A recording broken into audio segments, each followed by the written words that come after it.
नमस्कार मित्र हो, माझं नाव आहे संकेत सराणे.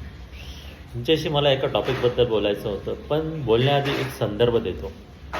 काही दिवसापूर्वी असं होतं की नॉर्मल लाईफ माझी चालली होती. भरपूर गोष्टी लाईफमध्ये होत होत्या आणि त्यावेळी मी लाईफ एन्जॉय करत होतो. सगळं काही चांगलं जात होतं आणि माझी फेवरेट गोष्ट जी आहे, फॉर एक्झाम्पल रीड करणं किंवा इंग्लिश शिकवणं, ते सुद्धा फार चांगलं जात होतं. पण सडनली 1-2 दिवस मला सर्दी वगैरे झाली आणि मी आजारी पडलो. आणि त्या काळामध्ये मग ज्या माझ्या फेवरेट गोष्टी आहे, म्हणजे इंग्लिश शिकवणं आणि रीडिंग करणं, हे मला एवढं चांगलं वाटत नव्हतं. तर त्याच्यामधला इंटरेस्ट माझा सडनली 1-2 दिवसामध्ये एकदम डीप झाला, म्हणजे कमी झाला. तर याचं प्रामुख्याने रिझन म्हणजे की माझी हेल्थ चांगली नव्हती. तर आपण आयुष्यामध्ये सगळ्या गोष्टी करतो, पण जी सर्वात महत्त्वाची गोष्ट आहे की जी हेल्थ जपायला आपण विसरतो.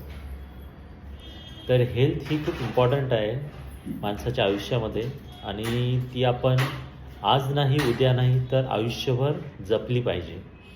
कारण की हेल्थ जर चांगली नसेल तर तुम्हाला कोणतीच गोष्ट एन्जॉय करता येणार नाही. सो हेल्थला एक प्रायोरिटी म्हणून कन्सिडर करणं हे खूप महत्त्वाचं आहे. आता यामध्ये मी काही गोष्टी नोट डाऊन केल्या आहेत की ज्या मला फ्युचरमध्ये आणि इवन पुढच्या काही आयुष्यामध्ये आहे त्या कामाला येऊ शकते. तर हेल्थ जर आपण कन्सिडर केली तर पहिली गोष्ट आहे जी म्हणजे डायट इज व्हेरी इम्पॉर्टंट. आपण जे फास्ट फूडचं जे कल्चर वगैरे जे बाहेरच्या देशांमधनं इथं आलं आहे, तर ते आपण थोडंसं साईडला ठेवलं तर बरं राहील. कारण जे आपलं नॉर्मल आपण भाजी पोळी भात वरण जे काही खातो, तर तेच महत्त्वाचं आहे. आणि खाण्यामध्ये सुद्धा तुमचं स्टमक जर 50% जर फुल असेल तर तुम्ही खाणं थांबवायला पाहिजे असं मला वाटतं. मी सुद्धा ही गोष्ट आता जवळजवळ 15 ते 20 दिवसांपासून आत्मसात केली आहे आणि ही करतो आहे. आणि त्यामुळे 2 याच्यामध्ये मला बेनिफिट्स जाणवत आहेत. तर ती म्हणजे माझी एनर्जी लेवल आहे, तर ती चांगली झाली आहे, थोडंसं जेवण कमी करूनसुद्धा.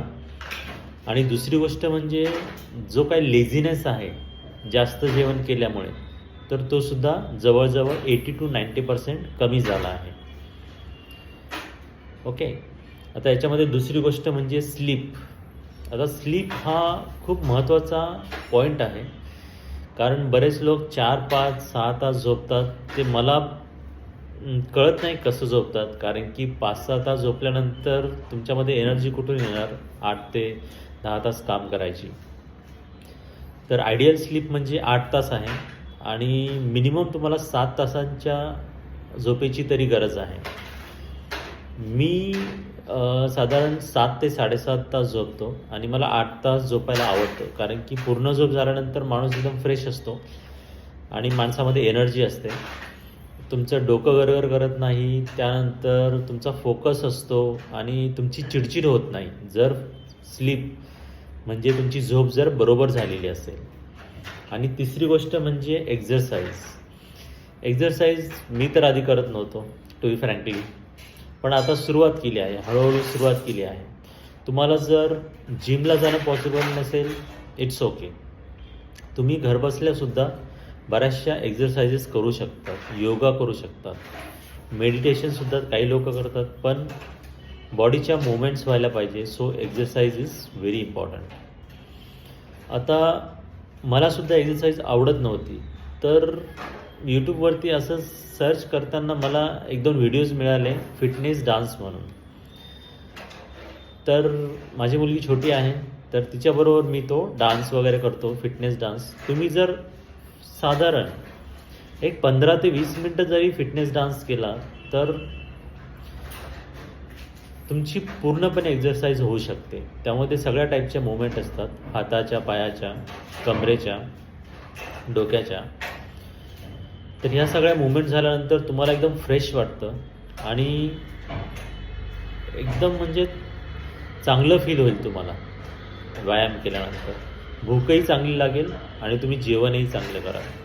सो आयुष्यामध्ये लक्षात ठेवा, हेल्थ इज खूप इम्पॉर्टंट आहे आणि ती आपल्याला एक प्रायोरिटी बनायला पाहिजे. कारण हेल्थ नसेल तर बऱ्याचशा गोष्टी, रादर सगळ्याच गोष्टी आपल्याला एन्जॉय नाही करता येणार. आणि त्यामध्ये मी प्रामुख्याने 3 गोष्टी सांगितल्या तुम्हाला. पहिली गोष्ट म्हणजे डाएट, दुसरी गोष्ट म्हणजे स्लीप आणि तिसरी गोष्ट म्हणजे एक्झरसाइज. सो मीसुद्धा या गोष्टी फॉलो करतो आहे साधारण 10 ते 12 दिवसांपासून. एक्झरसाइज मी जस्ट 1 दिवसापूर्वी सुरू केली.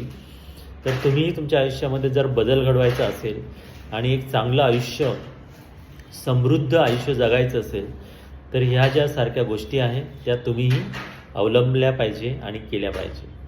थँक्यू.